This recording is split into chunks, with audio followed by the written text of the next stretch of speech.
Tom is a retired faculty member of the University of Iowa. He is a dentist who was in private practice for 7 years in Illinois and then had a 28-year career with the College of Dentistry here at the University of Iowa.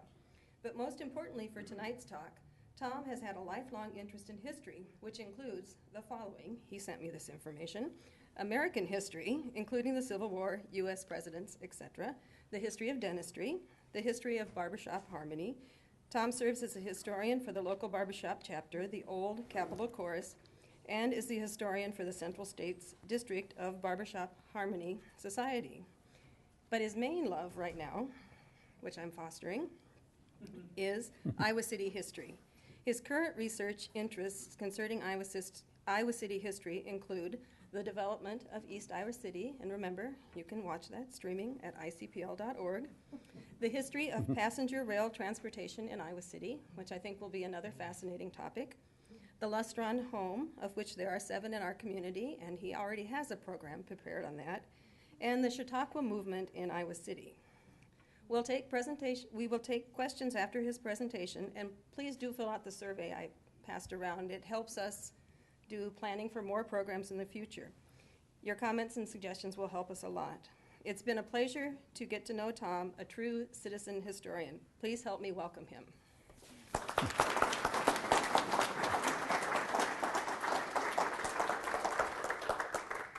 Thank you, Maeve. I got a kick out of a couple coming in, and they said, the man said to the woman, "Would you like to sit up in the front where we can hear, or would you like to sit in the back where we can sneak out early?" So I won't be offended if anybody sneaks out early at all. That's quite all right. And I hope to share some fun stuff with you for the next hour or so about Longfellow. And in case I forget to mention it, it indeed was named for Henry Wadsworth Longfellow, the school. My mouse got kind of buried in here, Maeve. Oh, there. Oh, wait. I see. There we got it. Now, the lighting needs to change a bit for the screen to be seen better, I'd say. Oh, good. Does that look okay? Is that all right for everybody to see? I think you'll be able to see the detail okay. Well, I began researching Longfellow just in May of this year. It grew out of my previous study of the East Iowa City area, which was immediate to the east, which was originally a rural subdivision of Iowa City. It wasn't in Iowa City. I say a rural subdivision of Johnson County, and it was annexed in Iowa City. So I'd like to just discuss some of the more notable points of interest, at least in my opinion, and to perhaps reveal some little-known information about Longfellow. So we'll go ahead and see what we can do here. Here's a look at the entire area that is encompassed by the Longfellow Neighborhood Association. Neighborhood associations began in Iowa City, I think, in 1992, and by my count, we have 34 of them today. They do not exist in all parts of the city, but they encompass quite a bit of the city. The Longfellow Association appears to be a very active one in that it's issued a newsletter on a frequent basis, the Longview, and they have a lot of activities. Does anyone know if they're still putting out the Longview? I have not seen it for the last 2 or 3 years. They're not in the archives on the Iowa City site. So I've only got them up through about 2000, maybe last year. But I haven't, are they coming out regularly yet? Like every 3 months. Okay, that's good.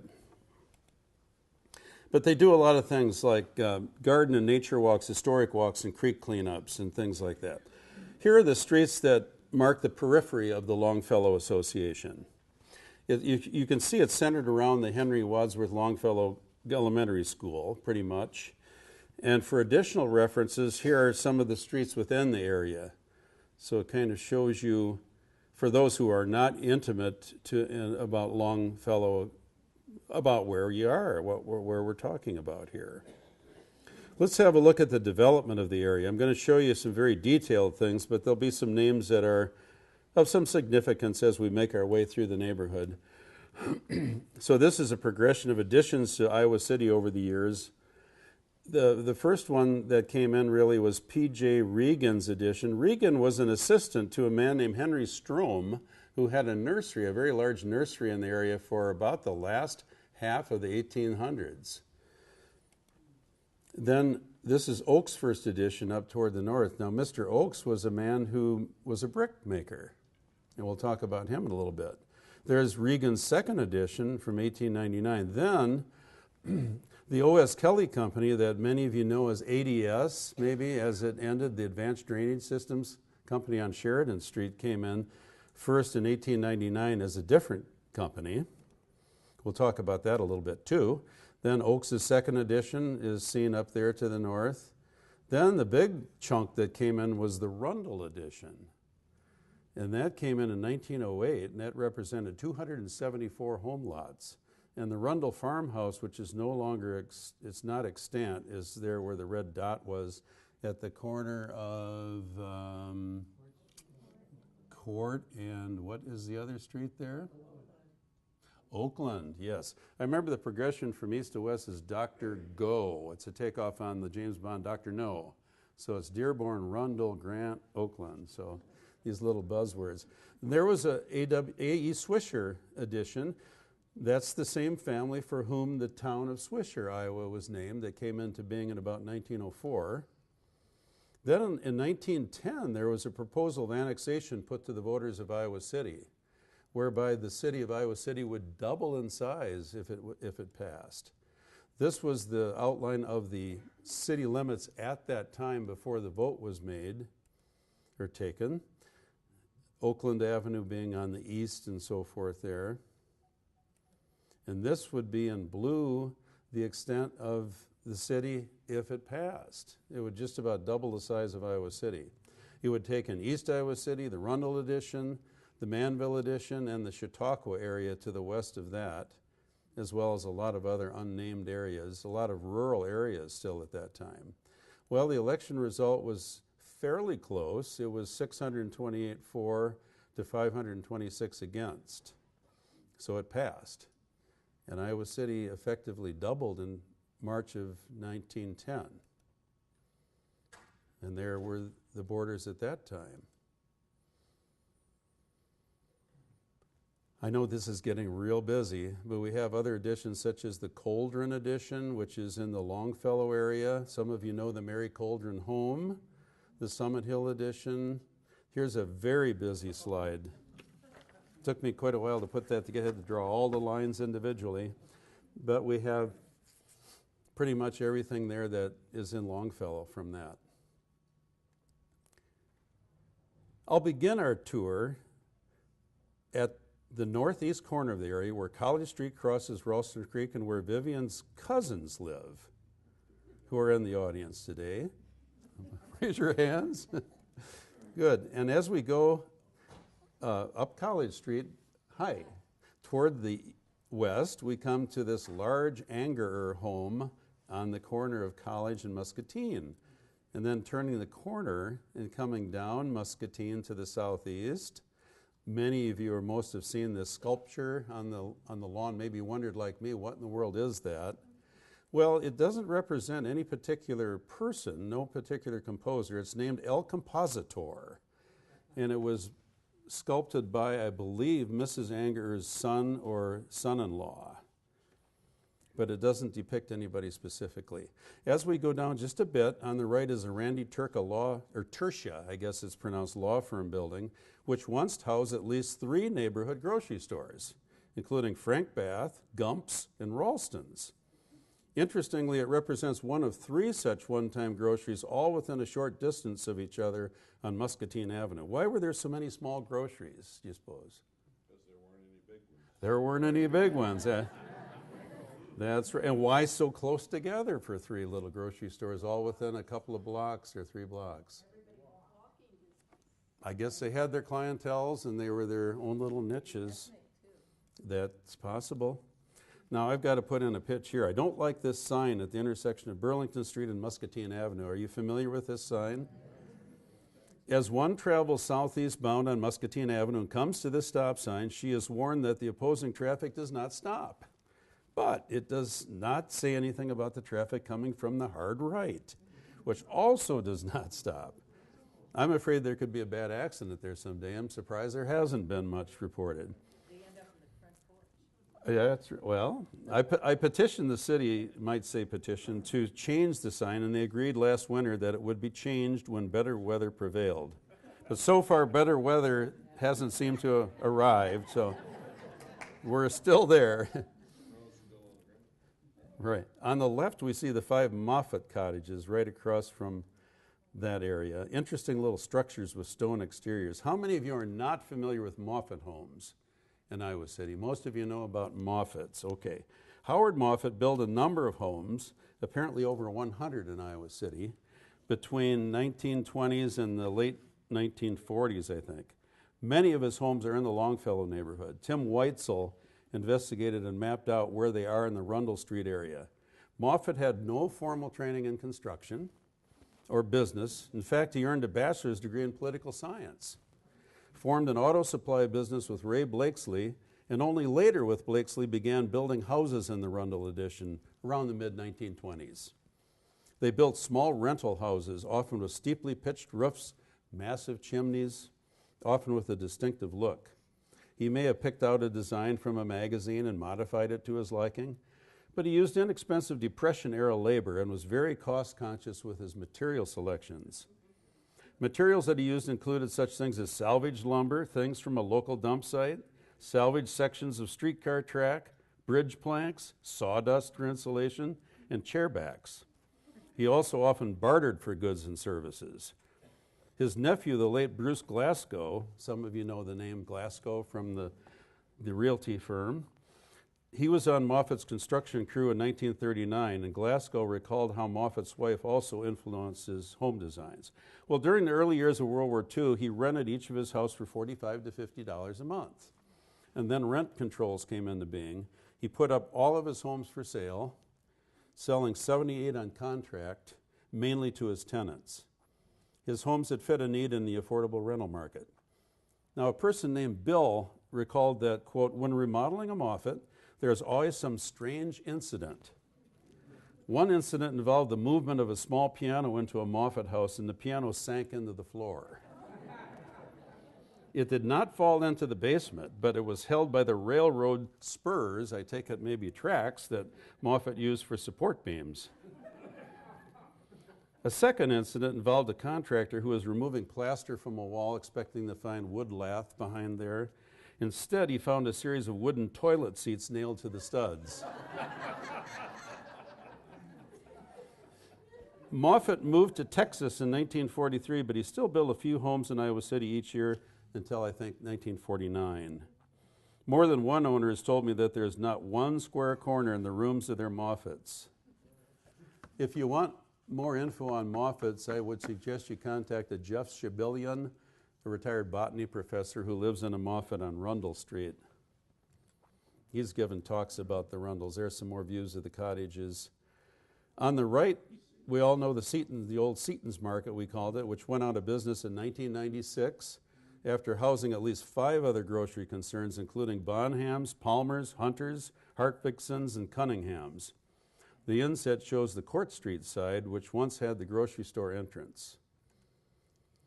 And we see a sign with historical information near Seaton's. It's one of 7 such signs in the Longfellow neighborhood that all came out of one project. Tim Weitzel and Will Thompson were the persons responsible for the research and artwork, respectively. Linda Leidiger was the writer and copy editor.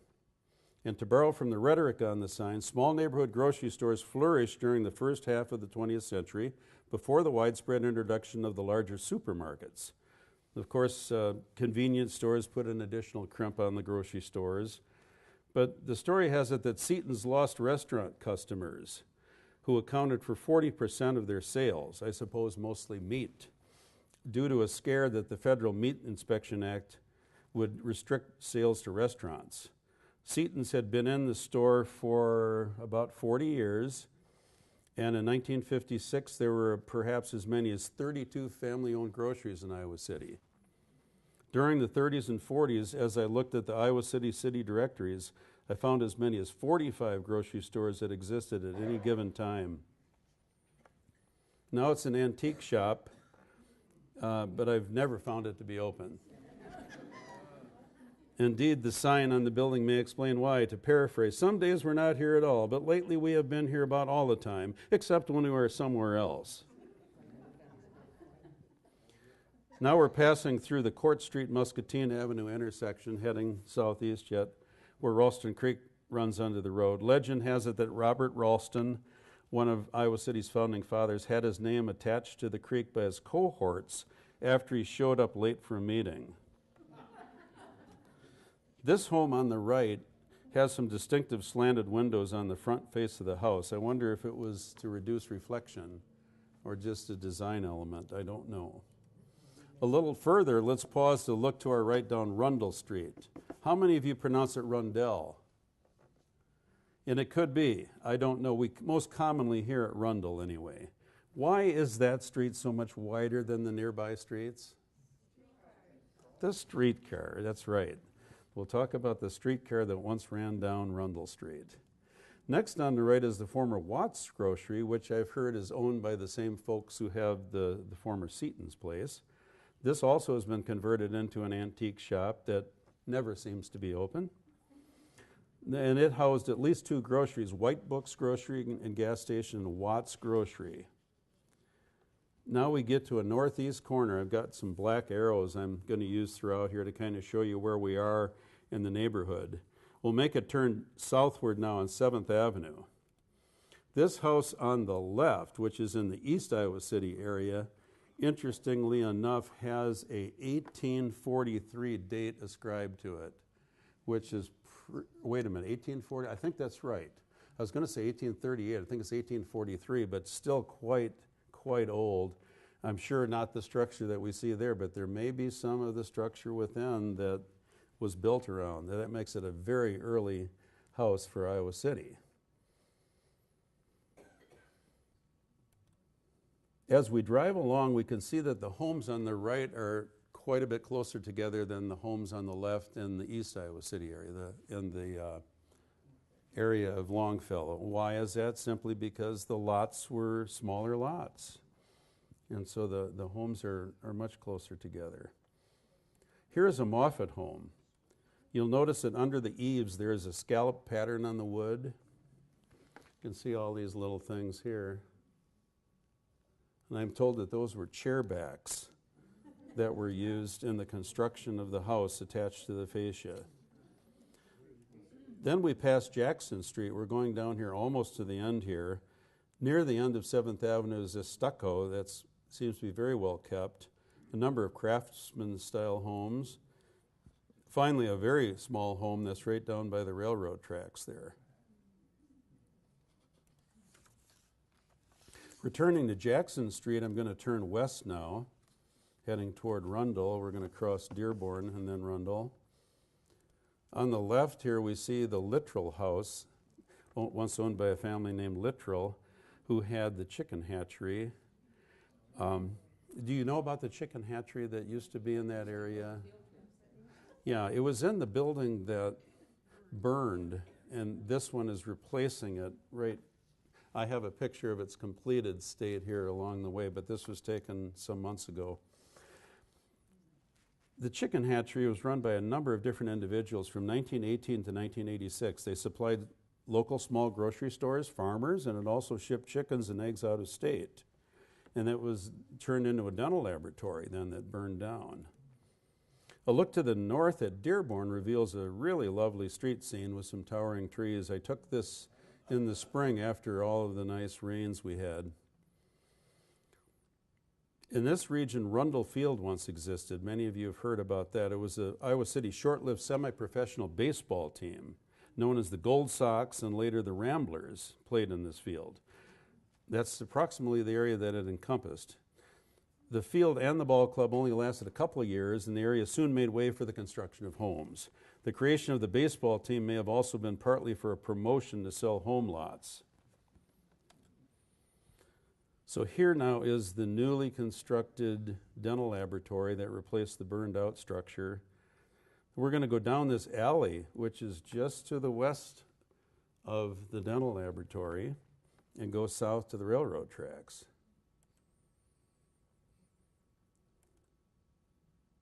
At the end of the alley, we come upon Ralston Creek and this fascinating limestone tunnel-like structure.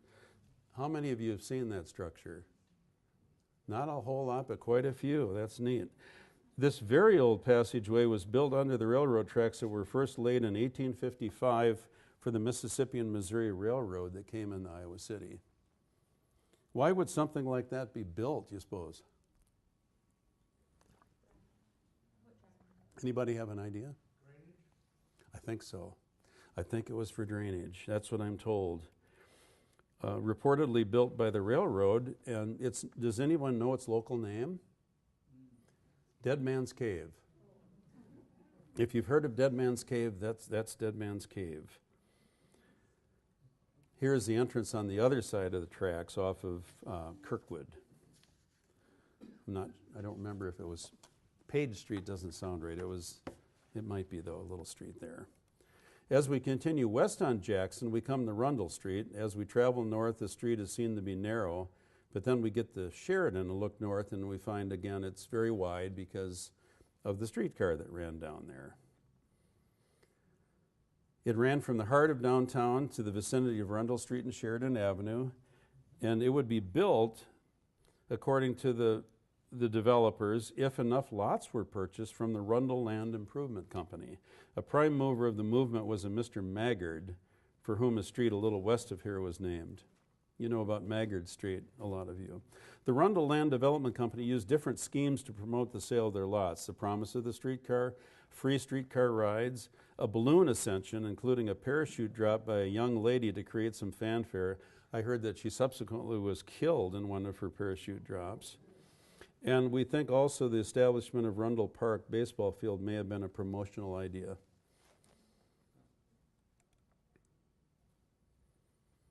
I should have forwarded to this as I spoke, but I showed you the Rundle addition there a little bit ago. That's a big chunk of land there. So that's how the streetcar ran down Muscatine and then down Rundle and down, I think it's Burlington, isn't it? Sure. Burlington and then whatever else to get from town there. 4 more lines followed after that first streetcar line. This is a picture showing how they all ran. The streetcars, well, first of all, apparently the first line did not run, as I showed you, straight down, but it angled like that. But the streetcars went out of service in the early 1930s after just over a 20-year run. Why would it have lasted so short a period of time, do you suppose? Cars, buses. Bus lines came in the mid-20s, and of course they had much more versatile and extensive routes than the streetcar system did. As we come to Ralston Creek now on Sheridan Avenue, I'm going to pause to spend quite a little time talking about this creek because it has played such a big part in the history of Longfellow and other parts of Iowa City. The creek enters the neighborhood running parallel to and along the edge of the railroad embankment on its north side. The Iowa Interstate Railroad owns that portion of the creek. After the creek crosses Sheridan, it runs between Rundle and Grant Streets, pretty much just north up to underneath the Court Street Muscatine intersection. But it didn't originally run that way. This is the way the creek looked originally, bowed out to the east over to Dearborn Street. A lot of people aren't aware of that. So there it is now. There it is the way it was before, not sure, 1910, 1912 in there someplace. In this 1908 plat of the Rundle edition, the creek can be seen to bow out to Rundle Street. Weber wrote that the developers changed the course of the creek after they found it hard to sell the lots in the bowed out area, where the creek flooded frequently. However, as pointed out in a 1952 engineering study, in so doing, the low spot was left to the east of the rechanneled creek where water would flow to during flood events, so it would still have flooding problems. I wonder if they rechanneled so that they could have a straight streetcar run down Rundle Street without having to build 2 bridges over the creek. I don't know. In any event, Ralston Creek has been the cause of many floods over the years and sewer backups. The more notable 20th century floods occurred in June of 1941, September of 1942, July of 1962, and July of 1972. The Rundle Street area seemed to be the place that was hit the hardest. Over most of the 20th century, the city argued for flood control. Often the recommended remedies, such as the placement of dams, were just considered too costly. The city addressed the issues of trash and vegetation removal, creek bed straightening, widening and deepening, and took action to some degree, though, on those things. In addition, troublesome bridges such as this one on Center Street, you know how the creek runs under Center Street there, you've crossed that. This view from 1952 shows that those tubes would constrict the flow when it came time for big amounts of water to go through. And to add insult to injury to this troublesome creek, residents often dumped refuse and appliances into the creek, and raw sewage was emptied into the creek, making it kind of a cesspool. It wasn't until 1983 that the creek was brought more significantly under control after 2 dams were constructed in Iowa City. This large dam was built along the south branch of Ralston Creek, and we drive over the top of the dam when we travel down Scott Boulevard adjacent to Rita's Ranch Dog Park. During heavy rains like the one we had this summer, a large lake is formed as seen here. This gives us an idea about how much water would have gone down the creek further into town had the dam not been there. I took this picture during a rain on June 30th after only about an inch and a half had fallen in 2 hours. So it's an awful lot of water that backed up. And of course, they do it by merely constricting the opening of where the creek can go through there. When I think done, we had 3.5 inches that fell within about a 6-hour period. The other dam is constructed in Hickory Hill Park along the north branch of the creek. Another measure that has lessened the burden on the creek is the creation of stormwater retention basins, such as this one on the east side of Scott Boulevard. So instead of piping stormwater right into the creek, we pipe it into some of these low-lying areas so it can just seep into the ground on its own. Here's a map that shows the 2 main branches of Ralston Creek. I've put in heavy blue here, and the sites of the dams. So even though you look at this bottom one here, it seems like, gee, there's not that much town east of there. There's a lot of drainage from the farm areas, and certainly you saw how much water collected there in just such a short time. Well, I mentioned the rebuilding of the bridge at Center Street. The creek is higher than the area to the east. And so they use what they call a lift station there to pump the water up and into the creek through these pipes. The pipes and the associated pumps were installed in 1981. The smaller pump can handle 950 gallons a minute, whereas the larger can handle 10,000 gallons per minute, I guess through those 2 large pipes. Let's put things in perspective. How much water do you think would accumulate in 1 acre from a 1-inch rain? Just 1 acre. 300,000 gallons, I'm told, by a man at the city. 300,000 gallons. In spite of all the measures we've taken to tame Ralston Creek, we still face some flooding issues, as you know, from time to time, such as with the new Pioneer Co-op. I got a picture when they were partially open, but they'll come out at like a 45-degree angle when the water's really gushing out of those pipes. Here was the rainfall that we had on that same day that I showed you, the one out there by Scott Boulevard. This is Rundle Street, just north of Center Avenue. So it really takes a beating there.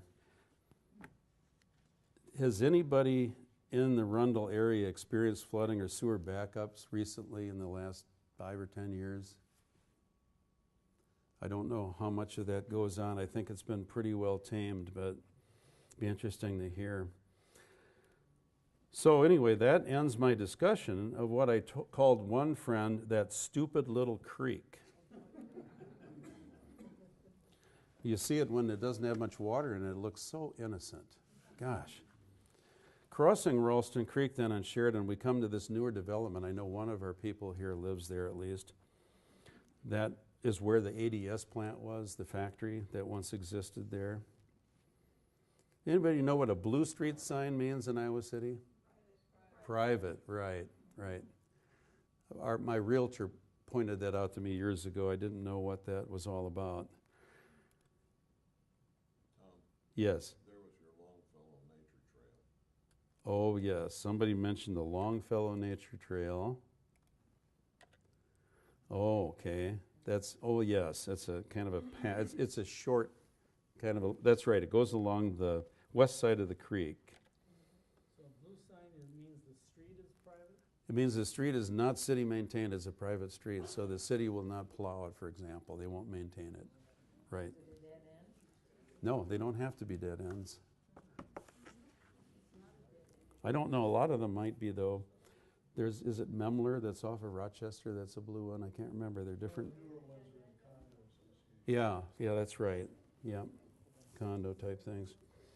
Here's an aerial view of the area that you can see how each half of each duplex unit is accessed. They're kind of oriented end for end. So how did such a modern development come to be in this much older neighborhood, I wonder?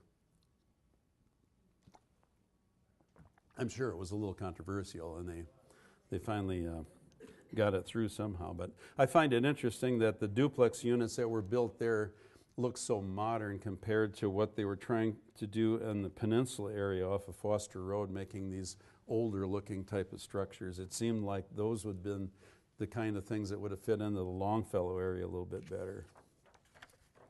Well, anyway, many of you remember that a large factory stood there, which was the ADS factory that made the plastic drainage tubing. The factory was built in 1899, the original structure, as the Western Kelly Manufacturing Company, the Western division of a company in Ohio. They produced farm implements, small gasoline engines. I think it only lasted until about 1912 as such. A number of other things were in there over the years. So it was sold, the land was sold in the early 1990s, and then the factory was raised, and the development took a number of years to complete after they got it going. The only thing remaining of the thing is this little building. Are you familiar with that? The craft, it's now used by the Craft Guild of Iowa City. It was the Way House. You can see the scale right there.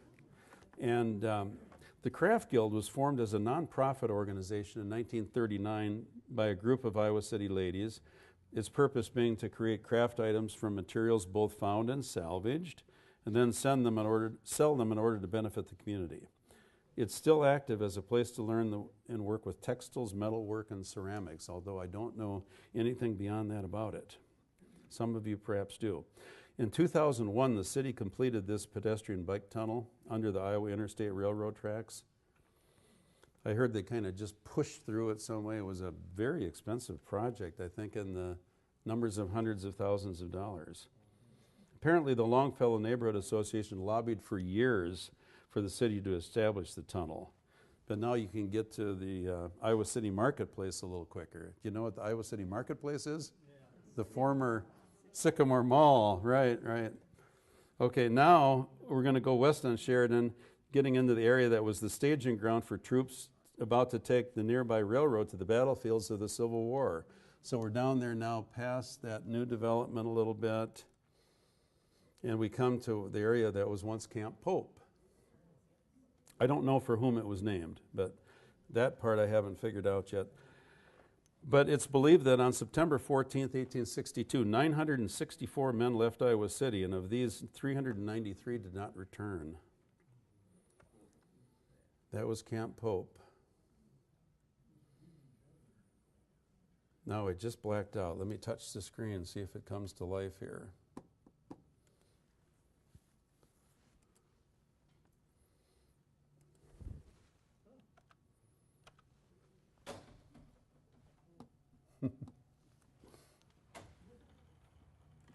Oh, you touched it harder. Thank you.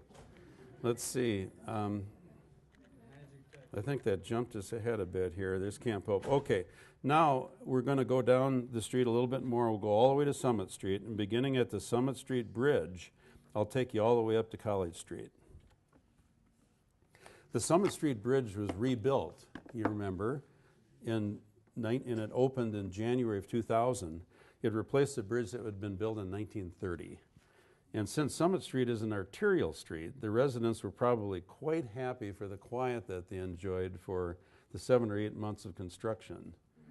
Irving Weber told the story of a lady who brought down a hot rodder by the name of Johnny in the 1920s when he was using Summit as a racetrack. She stood in the middle of the street violently waving her broom, bringing the lad to a stop. And Summit Street was so named because it was a high point of town in the 1800s. The corner of Summit and Burlington, for example, is at 728 feet mean sea level, whereas the Iowa River, 12 blocks to the west, is almost 100 feet lower. On the bridge, many of you have probably seen a plaque on either side that commemorates the railroad that came to town on December 31st of 1855 with quite a bit of fanfare. And I kind of dramatize that more in a presentation I have on the railroad in Iowa City. The railroad was offered a $50,000 bonus by the city if it would arrive here by the end of 1855.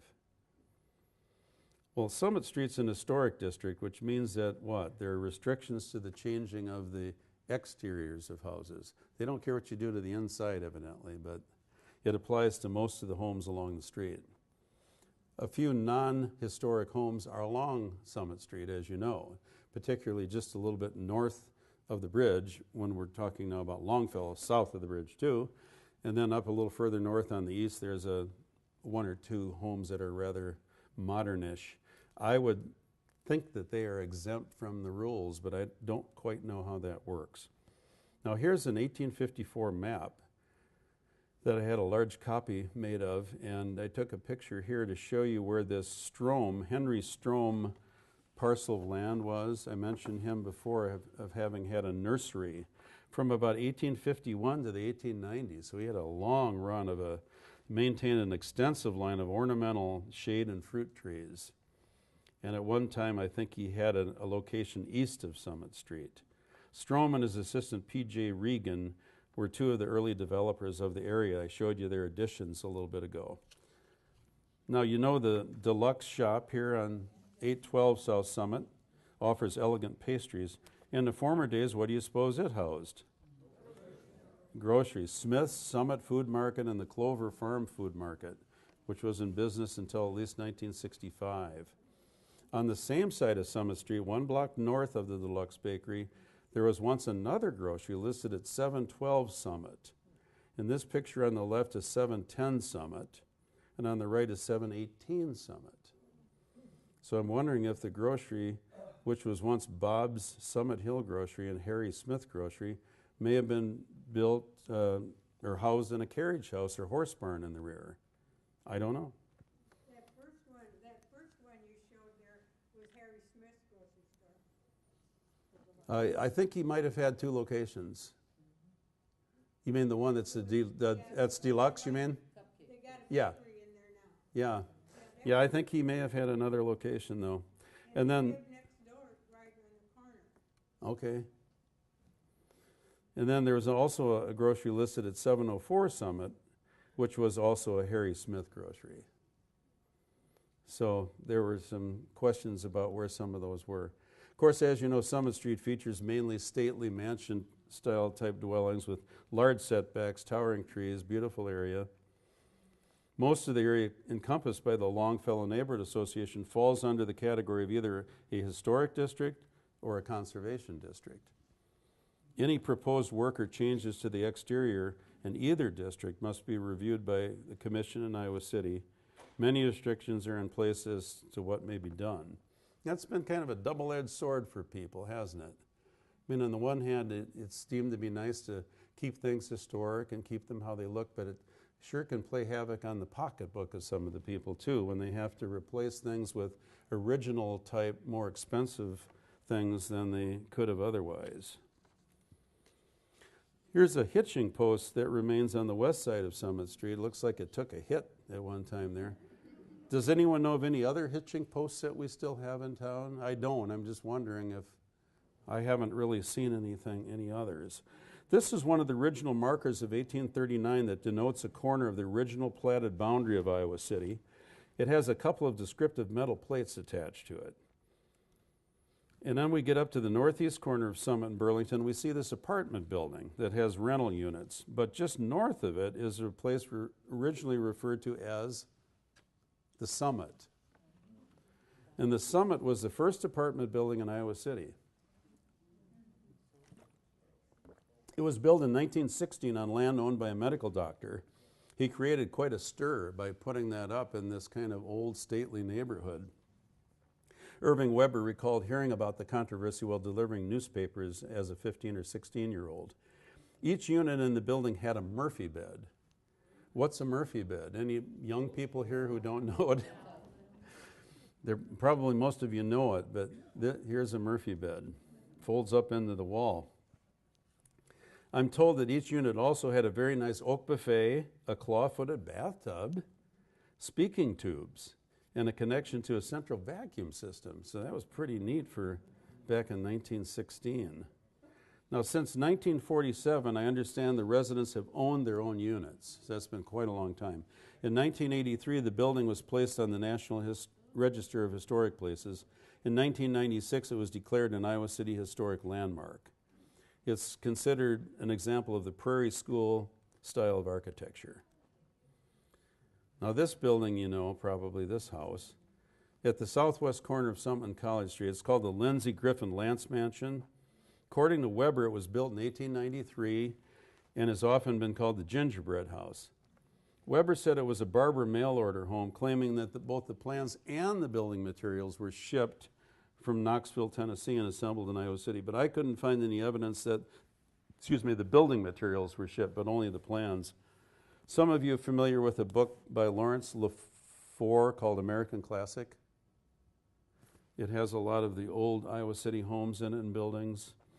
I thought this was kind of a cool-looking building, but LaFleur kind of burst my bubble by writing, quote, "This house is madly eclectic, combining in random profusion 10 or 12 entirely different schools of design and very badly proportioned. It excites the fascination that often attaches to unself-conscious absurdity." So that was his assessment of that house. Now, taking a trip south on Burlington and then east, I'm going to take you down Burlington toward Lucas. On the way, we pass these two 1920 sorority houses on the south side.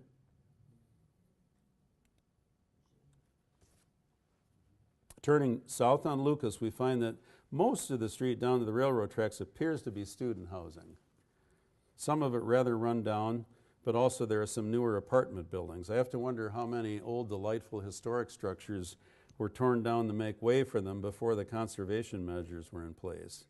So here's some of the stuff that we see along the way. There's a newer apartment building, very unkempt lawn. This place is kind of run down, some newer apartment buildings. Now we'll move north on Governor, starting at the railroad line. This street seems to have a mix of student and owner-occupied housing. In the 600 block, we find this University program house. You know about the University program? UNIVER capital CITY, University.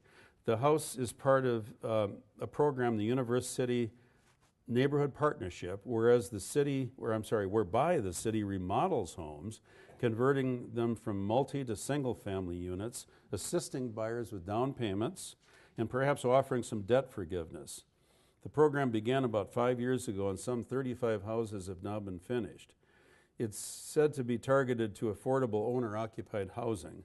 The city has acquired and rehabilitated homes in designated neighborhoods surrounding the University of Iowa and downtown Iowa City, trying to keep a balance between multiple and single-family occupancy homes. That might be government rhetoric, I don't know.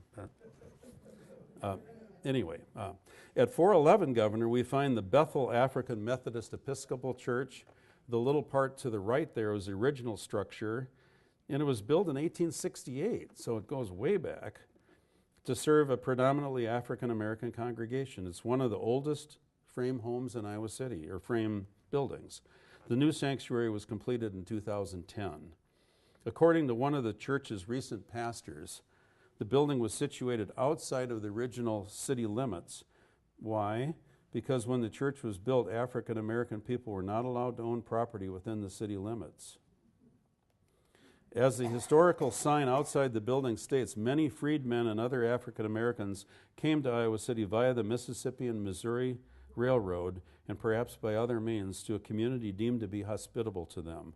This church is Iowa City's only historically black church. This house at 332 Governor was built probably in the 1850s or 60s. It reminds me of the old Capitol with the stonework on it.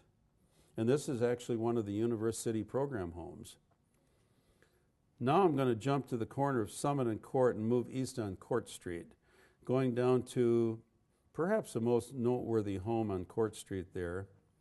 You probably know it as the Grant Wood home, the famous painter of American Gothic who lived there the last years of his life after he purchased it. The current owner is attorney Jim Hayes. He's done a lot of work on the home. And I was told that he also purchased the home immediately to the west and had it raised to increase the size of his green space there. And I think Jim's intent is to will his home to one of the University of Iowa programs. What's that? Foundation, okay. The home's build date is believed to be 1858. It was constructed for Nicholas Oakes, O-A-K-E-S, Oakes. Mr. Oakes came to Iowa City in 1855, having worked in the brick-making trade in Ohio. Oakes apparently saw the potential in establishing his own brick factory in Iowa City after spotting the abundant high-quality clay deposits here. He wasn't the only brick maker in Iowa City, but he was one of the notable ones. He bought about 30 acres of land just east of the Iowa City limits at that time, as seen by my yellow outline here. His factory was established in the area where the Longfellow School stands. There's a picture below that shows part of the operation, evidently. Why is the large field just north of the Longfellow School scalloped out into this bowl-like shape? That was where he got his clay. That's right, Eddie. That's where he excavated the clay. So that was quite a dig there. It's been a popular place for sledding in the winter, and the water would freeze and form an ice skating rink. Actually, it was used as Schrader Field, served as the football field for City High from 1923 to 1948. Longfellow School, okay, Henry Wadsworth Longfellow, started in 1917 along with 3 other schools in Iowa City. There they are. 3 of them look very much alike. Horace Mann was named for a Massachusetts education reformer, Henry Sabin for a nationally known Iowa educator. And there was one that's little known called Kellogg Elementary, which stood over where the present VA grounds is. And it did not look like the other 3, but that they were all built starting in around 1917. They replaced the old grammar schools that were known as the ward schools. This little house is known as the Little Free Library. You've seen them all around town now, the Little Free Libraries. A man in Hudson, Wisconsin built a model of a one-room schoolhouse as a tribute to his mother who loved to read. She was a former school teacher. And he put the model up in his yard in 2009, it's only been 5 years ago, announcing free books. This man partnered with another with the goal to build 2,510 Little Free Libraries, as many as Andrew Carnegie did, and then keep on going. And they reached their goal in August of 2012. By January of this year, an estimated 15,000 of these little free libraries have been established worldwide. They can be bought from these men mostly for $250 on up, or they can be built from plans and tips developed by these men. I think other people have just made their own little things. I've seen quite a variety of different things here. The first ones in Iowa City were placed just a couple years ago, I think. The signs say, take a book, return a book.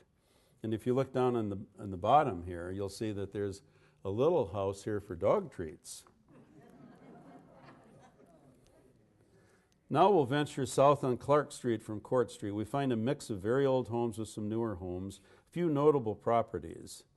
The Mary Coldren home at 602 Clark is right where Bowery Street comes in, so this is on the east side of Clark Street.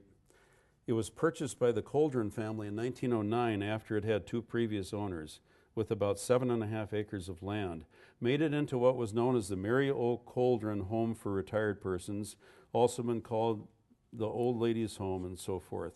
Later it was used to house elderly persons, both men and women. And it was bought by a family that now uses it as their private residence. Dates probably to about 1860. Bowery Street, as I said, comes in there. They redid that beautifully in 2009 with that nice brick surface. And then a couple doors south of the Coldren home, we find this dwelling. It may not look like a house to a lot of us because it was built as a church, as a Mennonite church dating to 1939. It later served as a worship space for the Latter-day Saints, a Methodist congregation. After that, converted to a school for the handicapped, had an elevator installed. Even later, a yoga studio occupied the premises. And it's been featured in a recent magazine, that Iowa City magazine. What's it called? Room, yeah. Then there are two small all-steel homes in the 700 block of Clark on the west side of the street. Very unique little structures. Are you familiar with the little steel homes? They were known as lustron homes.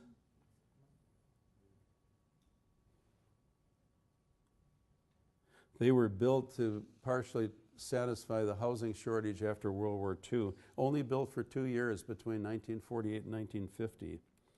The concept was a brainchild of this little Dickens on the left here, named Carl Strandland. He looks like a real little, interesting little fellow. But he had a proven track record as an executive, and he convinced the government to loan him a sizable amount to get this effort going. All of the home components were delivered on one truck. Everything that went into one home on one truck. It was quite an interesting deal. I have a presentation that's just on lustron homes. Here is one interesting home that's on the north end of Rundle Street. This is the home owned by Jeff Schulein, the retired botany professor. When I met him outside the house, I told him, "Jeff, that looks like the kind of a home that Bilbo Baggins might live in." He just chuckled. Who do you suppose built that house? Moffitt, yeah. Moffitt built it.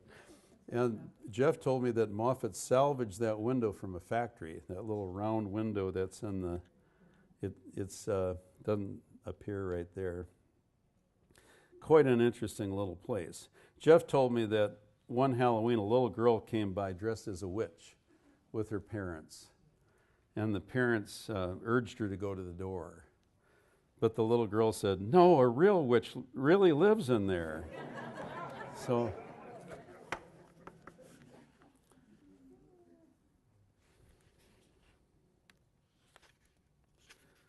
that kind of comes to the end of the line here. We have spent about an hour. Here is a slide that illustrates some of the points of interest in the Longfellow neighborhood. I hope I've shown you that Longfellow has a vast and colorful history spanning more than a century and a half. The narrowness of the Rundle Addition lots imparts less of a feeling of openness than the East Iowa City area to the east, but I get a real homey feeling when going through the neighborhood. It just seems like things are very quaint and together. And we've seen that industry has come and gone there. We've had major floods that have caused quite a bit of trouble. At least one famous figure, Grant Wood, has lived there. I think the area will continue to be important to the University of Iowa on its west side for rental properties for students, and of course continue to serve the community for the greater non-student population. There's really little, if any, room for further development, and the area is protected through the existence of the conservation and historic preservation areas within the boundaries. I think for the most part, it's many citizens that are really proud to call Longfellow their home, and they have an active neighborhood association, and they can continue to form and hold their common bonds that way. Thank you.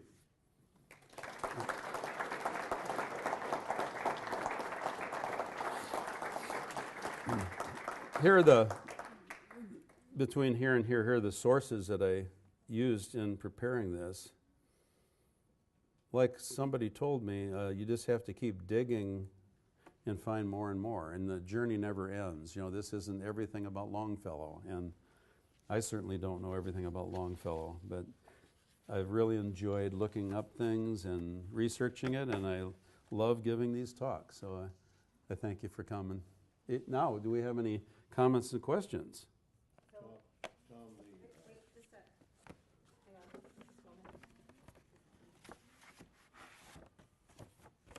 Hey, Bon, turn on the mic.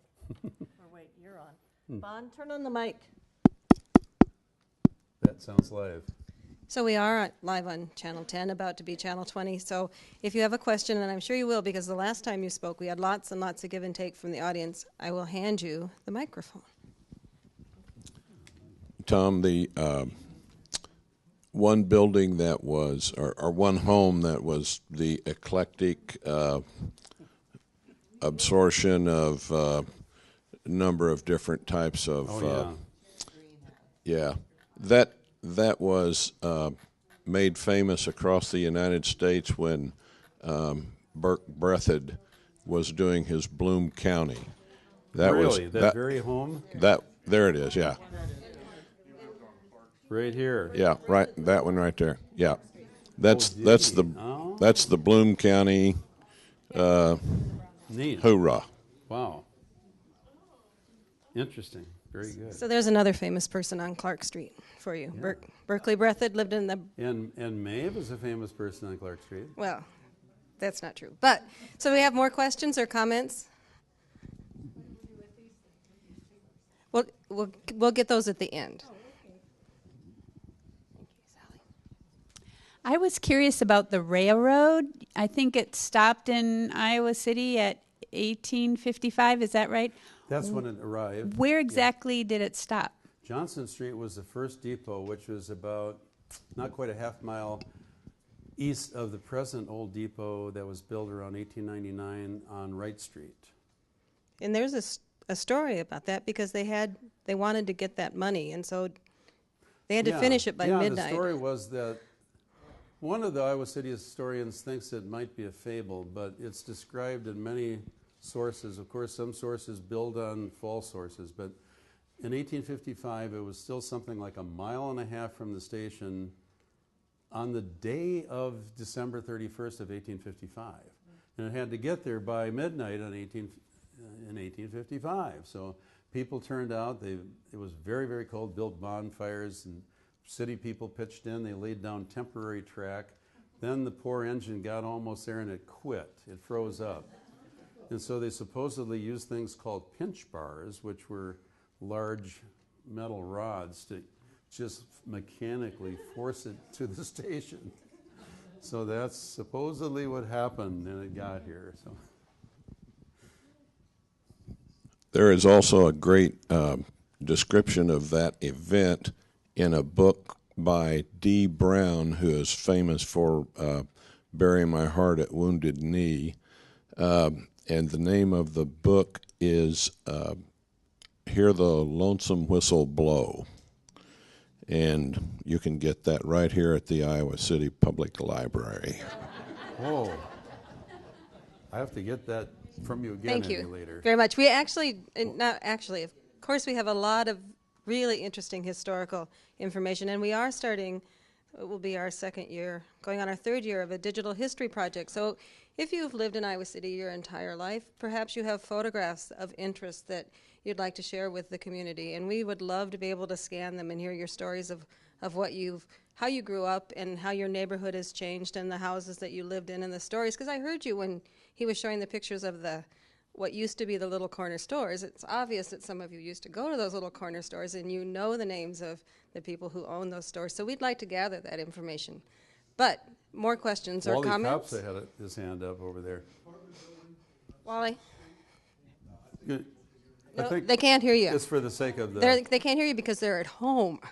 You can shout loud, Wally, but not that loud. That apartment building on Summit is a co-op, which means it's very unusual. Oh, the red brick one that's on... The one you were talking about, which means that was built by the same doctor who built the other one. Unlike in a condo where you own your own individual unit, right. Those people simply own a share in the whole building, so they don't own their individual units. Oh, do you mean even in the old Summit itself, the Whitey's building? That building is a co-op. It's not a condo. All right.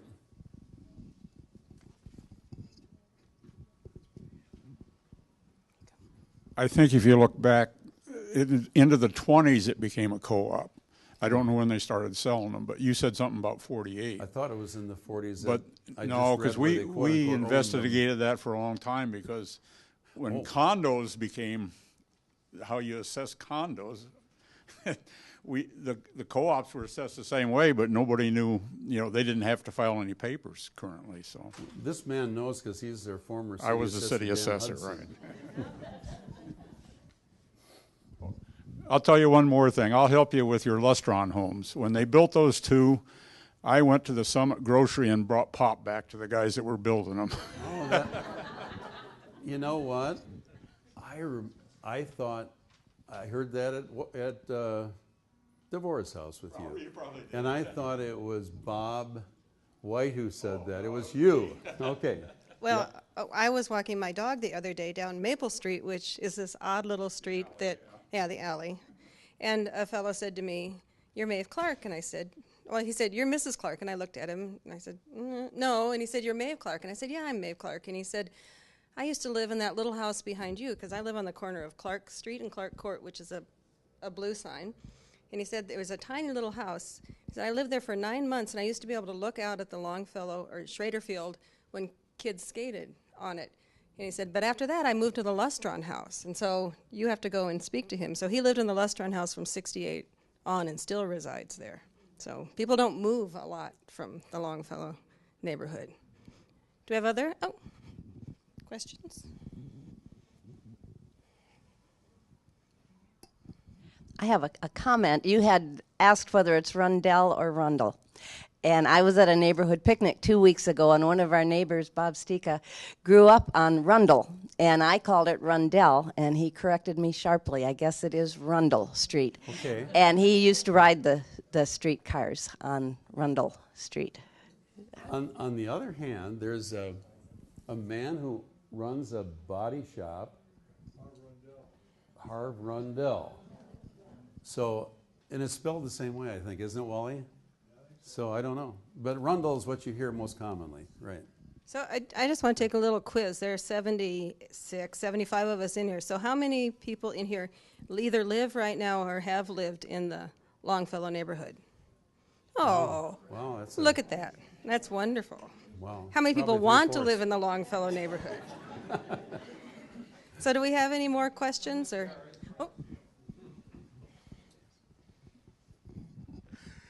Wondering about those Moffitt houses that sit there on Muscatine across from what used to be Seaton's. And I was talking to a couple of guys a couple of months ago, and they were talking about one of those houses was up for auction, public auction. Oh, yeah, I saw a sign out there, I think. Okay, yes. well, I had not been aware of this, and I'm wondering if it got sold, this house. I'm not sure which one it was. It was one of those 4 or 5 that sits along there, along Ralston Creek. Closer to the creek, I think, or to Court Street. Yeah. So, but anyhow, I was just wondering if it ever got sold. I don't know. Okay. That's what I want to know. One more question. How were the streetcars powered? Were they electric lines overhead? Or? Overhead electric. Okay. Yep. Thank you. did you have a Camp Pope question?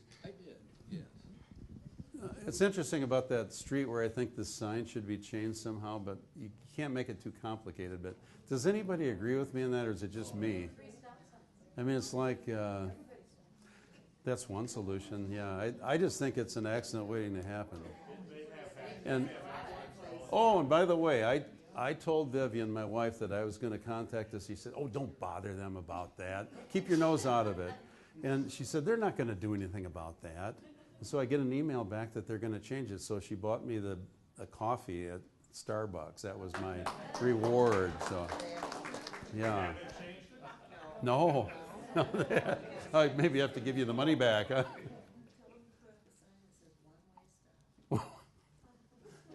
What in the world does that mean? Oh.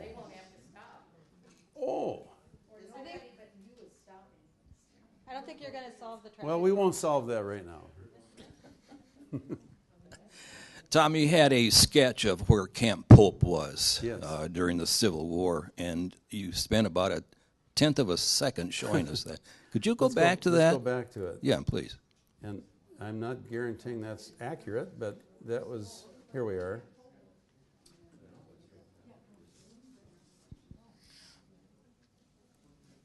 Okay, my question is that Mr. Weber said that the 22nd Infantry left Camp Pope. I think there was a discrepancy in something of what he said and what I read somewhere else. And I it can't says a remember what it sign was. says it was the 28th Infantry, but it was there was a discrepancy. I don't remember. Well, there we go. The The 22nd. sign says it was the 28th.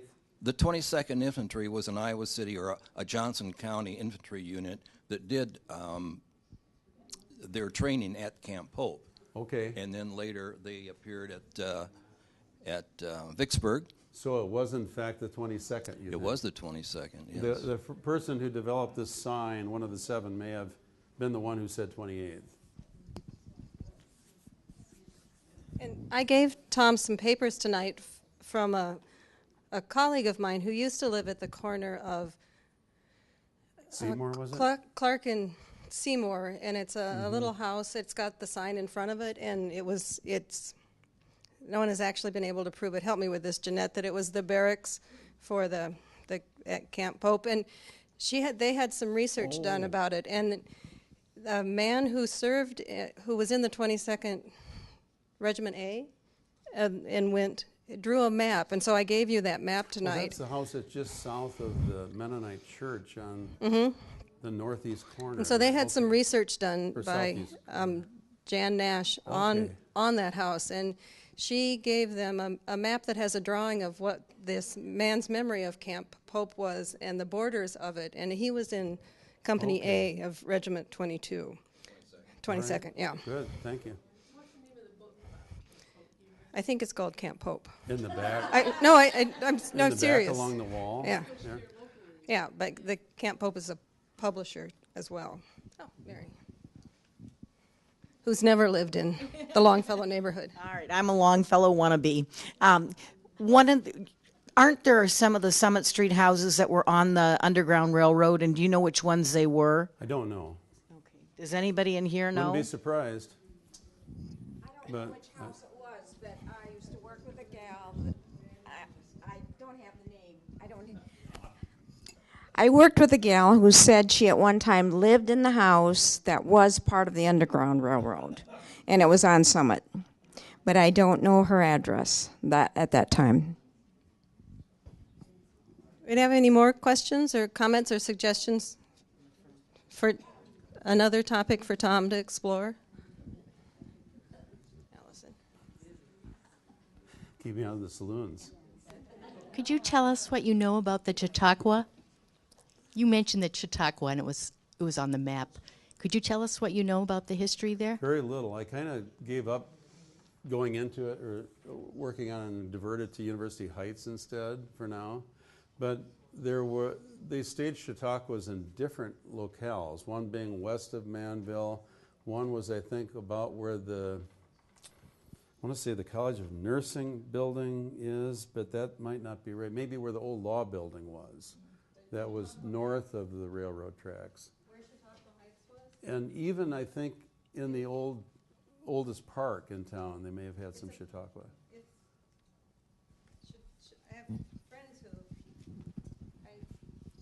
tried to get to move to the Longfellow neighborhood, and they didn't. They moved to Manville Heights, but I said, you've moved to Manville Heights, and they said, no, we live in Chautauqua Heights, which is beyond It's west of it a little bit. of Manville Heights, and it's just a little section. That was where the Chautauqua meeting was, and Special Collections at the University of Iowa has quite a rich collection of materials on the Chautauqua. And yes, they do. And a lady in Special Collections is pretty knowledgeable about Chautauqua. yeah, see, there's Kathy. There's Chautauqua. Let's see. University of Iowa University Special Library Collections. Special Collections on the 3rd floor, across from the map room. There's the Chautauqua area there. Yeah, that's Chautauqua Heights. Chautauqua Heights, You've I got guess a it red is. arrow. Yeah. See it? Chautauqua Heights. Yep. So I've been campaigning for Tom to do a program on Chautauqua Heights if we have to get to help him do some research for it, because I think it would be a really interesting one for. Well, University Heights staged some so-called Chautauquas, I think, for a few years. And I was talking to someone else, and they told me that the College Green was also used as a Chautauqua-like so. area as I believe well, so. which makes perfect sense that in that time Right. period with that open space. So it was more than just, what was that sit-in or that sleep-in? Occupy Wall Street, yeah. Oh, Occupy Iowa City. Occupy. So do we have any other comments or questions? If not, thank you very, very much for a very interesting Thank program. you all. Thank you.